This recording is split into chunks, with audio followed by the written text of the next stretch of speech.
Hey everybody, it's Aiden here once again, and welcome back to some rFactor2 as it's time to mix the old with the new. Now, what we have here in showroom view is the iconic, legendary, and just beautiful Ford GT40. Now, if you're a regular of this channel, you'll know that I am a Ford bloke. I do like my fast Fords, and my favourite road car I've ever driven is the Focus RS, and this car is no exception to that love of fast Fords. For want of a better phrase, this is the car that made Enzo Ferrari rage quit from endurance racing, and since the 1970s, Ferrari has not sent a factory prepared car to Le Mans. That's how good this thing was, even though this car last raced in 1969. Now, as a bit of a history lesson here, Ford was at the height of its power in terms of racing around this time. The DFV V8 was destroying the field in Formula 1 and went on to become the best-selling customer engine ever. Ford and Lotus were partnered for the Indy 500 projects, but Henry Ford II wanted one last hurrah. They'd conquered Monaco with Graham Hill, they'd conquered Indianapolis with Graham Hill and Jim Clark, but they needed one more title to ensure domination of that period of motorsport, the 24 Hours du Le Mans. Hey up, I could feel a storytime episode brewing out of this. So, with it being the 24 Hours of Le Mans this weekend, which will feature a more modern GTE version of the GT40, I thought I'd take the original back to Le Mans to see what the guys back then had to deal with.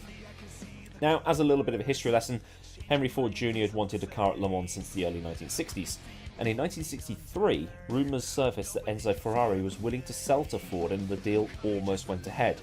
But since Ferrari wanted to keep the motorsport division and was told if he sold to Ford, he couldn't run a car at the Indy 500. Now, Enzo was suitably pissed and pulled out of the deal, as it also turned out that Ford Indy races were prepped and run by one Colin Chapman, Enzo's nemesis as it were. So, enraged by Enzo messing him around like that and pulling out at probably the last second, Ford Jr. went to Lola and asked about building a GT chassis for them. They started using a modified Lola Mark VI for the 1963 race, and the car blew up because the gearing was too short for Mulsanne Straight, which was one continuous straight back then without the chicanes. Eric Broadley, who owned Lola cars, started working with Ford as a separate project to Lola. In 1964, the project was handed over to Carroll Shelby. Yes, that Shelby. And in 1965, the GT40 took a 1-2-3 at the first ever Daytona 24 Hour, as it was a 2,000 mile race prior to that, and won Le Mans in 1966, 1967, 1968 and 1969. The latter being the race where Jackie Ickx famously walked to his car for the final time the old Le Mans start was used. Fun fact. After the 1969 race, Ford didn't return. They'd done what they needed to do. Matra and Porsche winning cemented Enzo's decision to leave, with the GT40 doing most of the damage, destroying Ferrari on 4 consecutive occasions. Yay Ford! So with all the history out the way, and I will do a longer storytime episode based on this, as this bit only scratches the surface, and that will mean that both the videos on Wednesday and Friday will be Le Mans themed. Let's look at the technical specifications of the car. So what we've got here is the Mark IV from 1967, and this is the car that won that year with AJ Foyt and Dan Gurney. I'm reading this off my iPad and my eyes don't work particularly well. So this remains the only all-American victory at Le Mans, as everything on this was American. The drivers were American, it was built in the States, the tyres were American, all the parts were American, and obviously the engine was American, and all the others were built in Slough. If you don't know where Slough is, you're not missing anything, it's a shithole. And it's powered by a 7-litre V8 engine, used a NASCAR-style roll cage, honeycomb body panel construction, and a long streamlined shape that enabled it to reach 212 miles an hour, or 341 kilometres, on the Mulsanne Straight, which, like I said, had no chicanes back then. It is also the first car to hit 200 miles an hour, or the 320 kilometre barrier at Le Mans. We've got a 5-speed manual gearbox, and this thing has a curb weight of 1,200 kilos, or 2,682 pounds. The 40 refers to how tall it was. 40 inches. So with all that out of the way, let's take this piece of history back to France and see what she'll do. Now, bear in mind that the last update for this mod was in 2016, so it won't be DX11 ready, but hopefully she's drivable. Okay then, so here we are at Le Mans, just sat in the garage, so you can see the model from the outside view actually on track, and it does look great. We've got, I think, it's either Dan Gurney or AJ Foyt in the car. But as you can also see on the display here is my field of view, 38. People think that my field of view is a bit weird, but maybe it's just the way it translates from my recording to YouTube. This is a single 27-inch monitor in 1080, and it's about two and a half feet away from my face, so it looks fine from where I'm sitting. Mileage may vary with your monitor setups. So, all that said, I'm going to click on Race, and let's go for a drive. So if you're wondering why there was a bit of a transition between one screen to the next, it's because I had to make sure that the sound was okay. Adjusted my mic levels probably last week or something like that, and I just need to make sure it was all good. But anyway, we're going for a bit of a drive now. I'm probably speeding in the pit lane, but I don't care. I've actually got the rules turned off.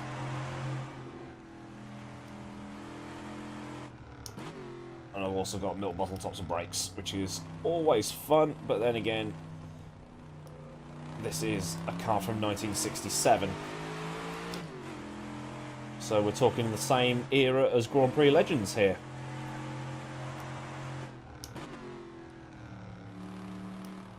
God, it feels slow, but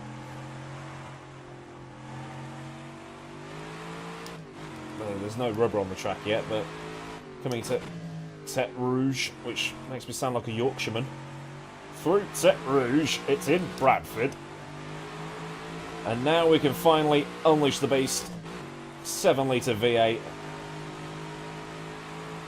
down the public road.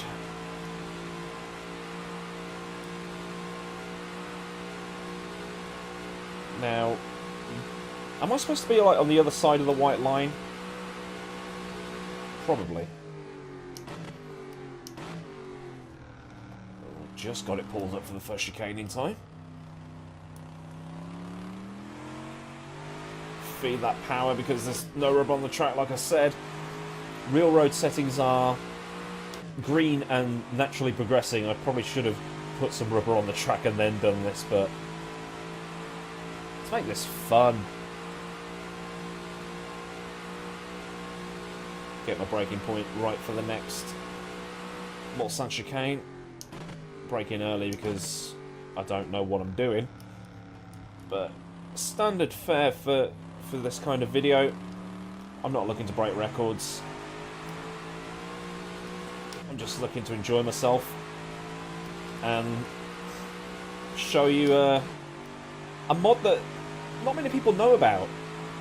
I thought, I'll see if there's a GT40 for rFactor2, and it turns out there is. There's a lot of the rears coming to Mulsanne corner.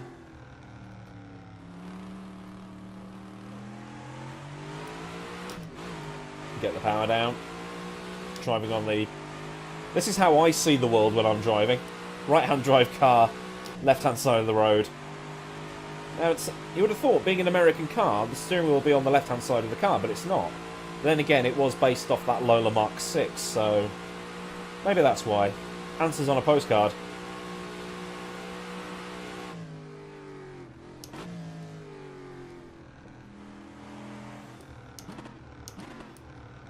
Indianapolis corner. I always get Indy and Arnage the wrong way around. Oh, that's neutral, you idiot. Plenty of runoff.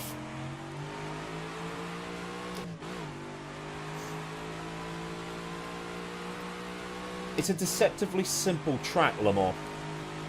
The key is keeping it up over time. It's obviously a 24-hour marathon, not a sprint like you find in other forms of motorsport. This is the Porsche curves now.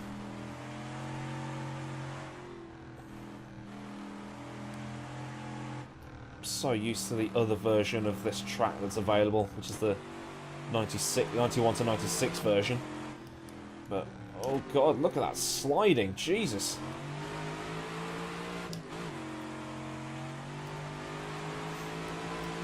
So used to having cars with downforce. Vintage cars aren't my thing. Although I did drive the the Ford GT in Assetto Corsa when I did the F1 Supercar Shootout. God, that's tight. Right, let's see if we can do a timed lap around here, which will probably be minutes off the pace, but that corner's later than I thought it was. But again, it's all about learning, isn't it?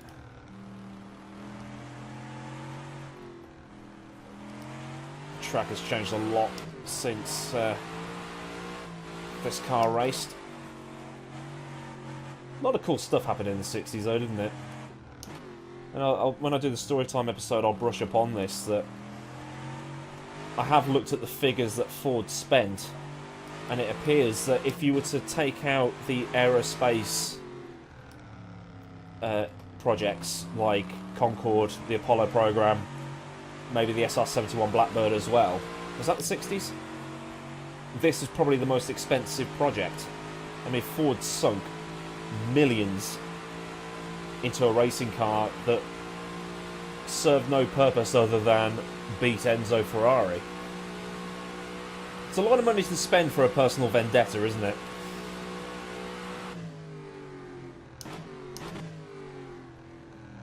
Get that engine braking going. Got a bit more... Whoa, a bit more braking ability. Car's still sliding around.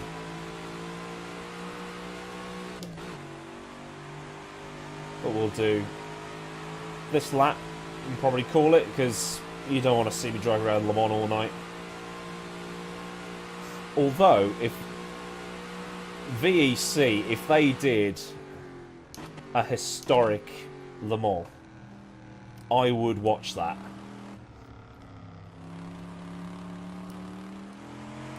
That would be fantastic to watch, because you don't see that kind of thing.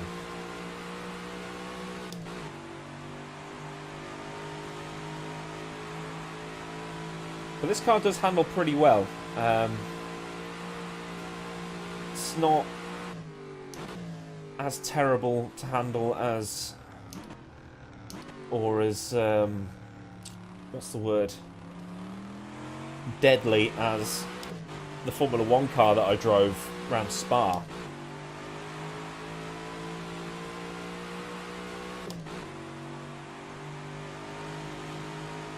And I'll also point out that one of the Ford drivers, well, one of the Ford teams that won, I think it might be in 66, or maybe 68, was a guy called Lucien Bianchi, who is Jules' great uncle.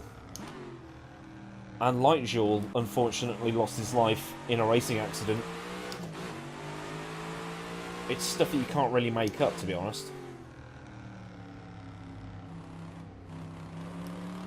Oh, I'm definitely getting the hang of this now. Testing the limits of where the curbs are.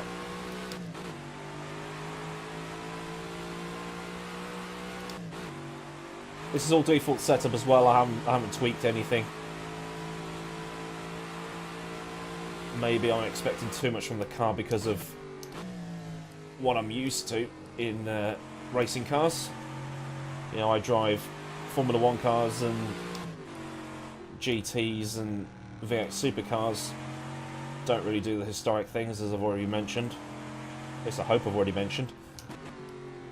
See if we can get through the final part of the Porsche curves without sliding right off the track.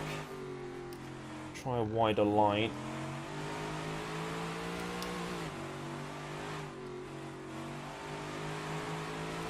Ah, that'll do.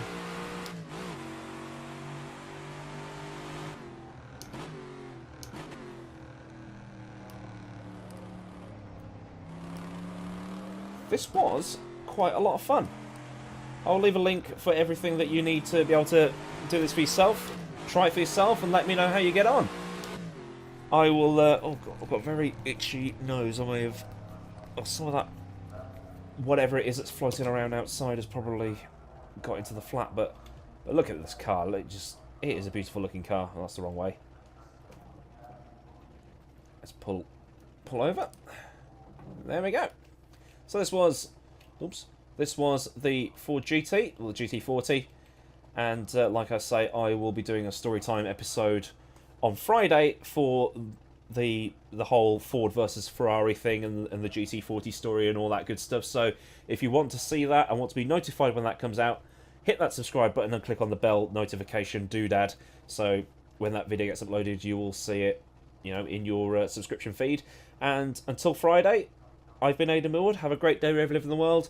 Remember to like and subscribe, as I've already said, and I'll see you all again very, very soon. So, goodbye.